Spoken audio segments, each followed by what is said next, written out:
할렐루야, 날마다 새벽 만나러 여러분을 찾아가는 만나교회 김태광 목사입니다. 오늘도 하나님의 말씀을 통해 하나님의 나라와 의를 구하며 이 세상을 보다 아름답게 만들어 가시는 저와 여러분들 되시길 소망합니다. 오늘 우리에게 주시는 말씀은 출애굽기 23장 1절로부터 3절의 말씀입니다.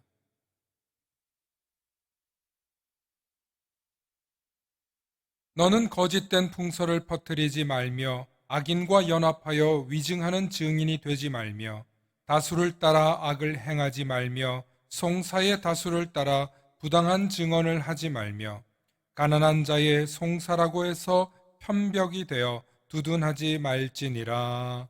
아멘. 오늘은 거짓을 눈감는 자는 결국 함께 망한다는 제목으로 말씀의 은혜 나누고자 합니다. 길에서 위험에 처한 한 여성이 있었습니다.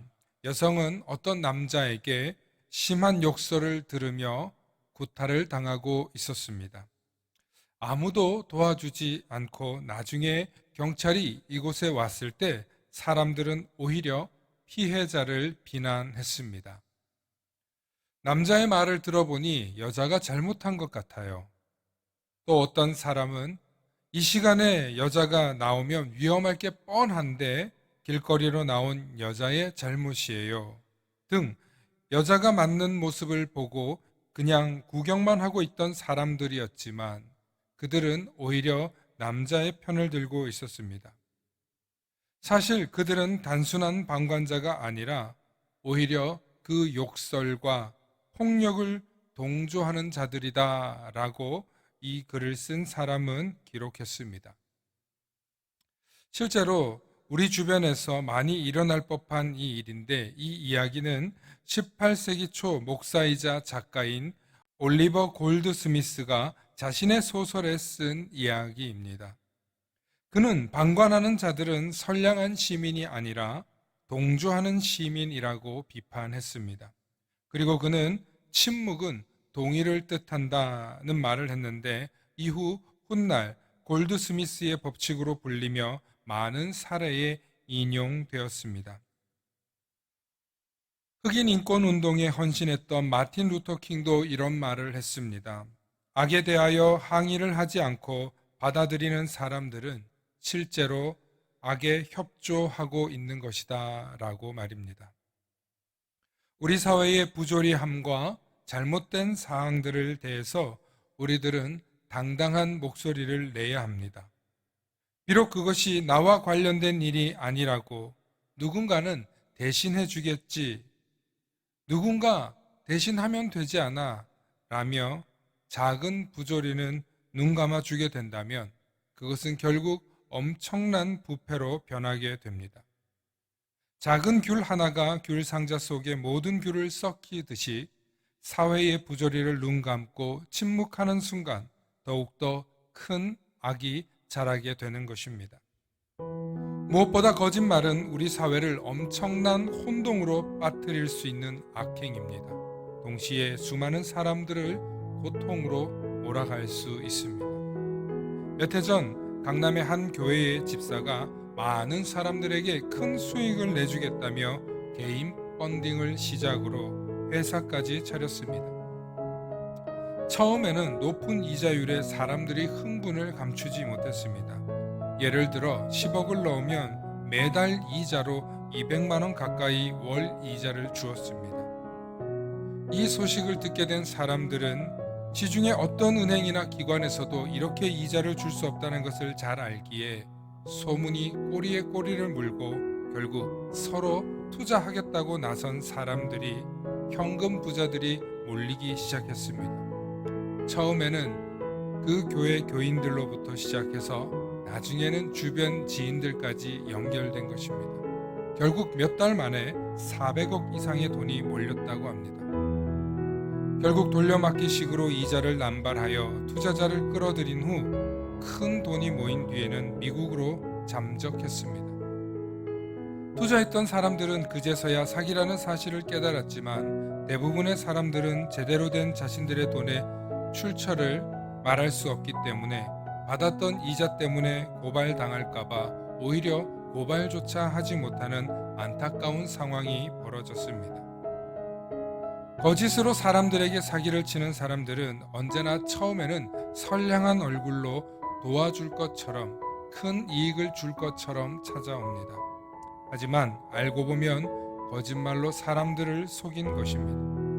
결국 이러한 사건들의 특징은 거짓말인 줄 알면서도 서로 눈 감아주는 사람들 때문에 더 많은 사람들이 피해를 당하고 결국 함께 망하게 되더라는 것입니다. 오늘 성경 말씀을 보면 거짓된 풍설을 퍼뜨리지 말며 악인과 연합하여 위증하는 증인이 되지 말라고 말씀하고 있습니다. 이 이야기는 매우 법적인 이야기이며 우리 사회 전반을 오염시킬 수 있는 매우 악한 행동이 바로 거짓말에 있다는 것을 반증해주고 있는 말씀입니다. 그래서 성경에서조차 거짓말을 퍼뜨리지 말라고 분명히 말씀하고 있는 것입니다. 성경 최초의 범죄 역시 뱀의 거짓말로부터 시작되었습니다. 이 거짓말 때문에 하와가 속고 아담도 속은 것입니다. 거짓은 우리 사회를 망칠 뿐만 아니라 결국 모든 사람들을 망치게 하는 정말 무서운 죄입니다. 처음에는 뻥이야, 장난이야 라고 말하지만 당하는 사람에게는 큰 충격과 상처가 될 수 있음을 우리는 잊지 말아야 합니다. 특히 그리스도인들의 사소한 농담이 관계를 망치고 깨트리는 경우가 많습니다. 말 습관 가운데 부풀리거나 거짓으로 말하는 습관이 있는 사람은 반드시 관계가 틀어집니다. 혹시 나에게 그런 습관은 없었는지, 혹시 내가 그런 장난을 사소하게 받아들이고 살지는 않았는지 오늘 이 시간 스스로 돌아보시기 바랍니다. 또한 거짓인 줄 알면서 침묵하지는 않았는지 돌아보시기 바랍니다. 우리의 양심을 살핍시다. 우리가 거짓의 눈을 감는 자로 살아간다면 결국 모두 함께 망한다는 사실을 잊지 마시고 말씀이 주시는 정직한 영을 통해 진실을 말해야 할 때 진실을 말씀하시는 저와 여러분들 되시길 소망합니다. 오늘도 하나님 앞에서나 이웃 앞에서 거짓으로 풍설을 퍼뜨리지는 않았는지 돌아보며 언제나 말과 행동이 진실하며 정직한 그리스도인들 되시길 소망합니다. 샬롬.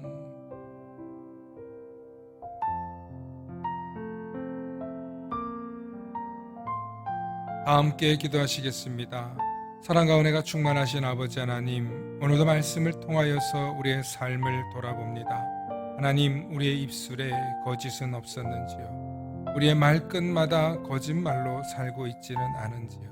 혹은 부풀리거나 남을 속이는 것을 즐거움으로 생각하며 살지는 않았는지요? 하나님, 우리의 삶을 돌아보게 해 주옵시고 사소한 우리의 습관이 관계를 망치고 더 큰 죄의 길로 빠진다는 사실을 깨닫게 해 주셔서 우리의 입술과 말과 행동이 언제나 거짓 없이 살아갈 수 있도록 진실하게 하여 주옵시고 우리의 양심이 더하거나 보탬이 없는 진실한 마음으로 살아가게 하여 주시옵소서. 감사드리며 우리 주 예수 그리스도의 이름 받들어 간절히 기도 올리옵나이다.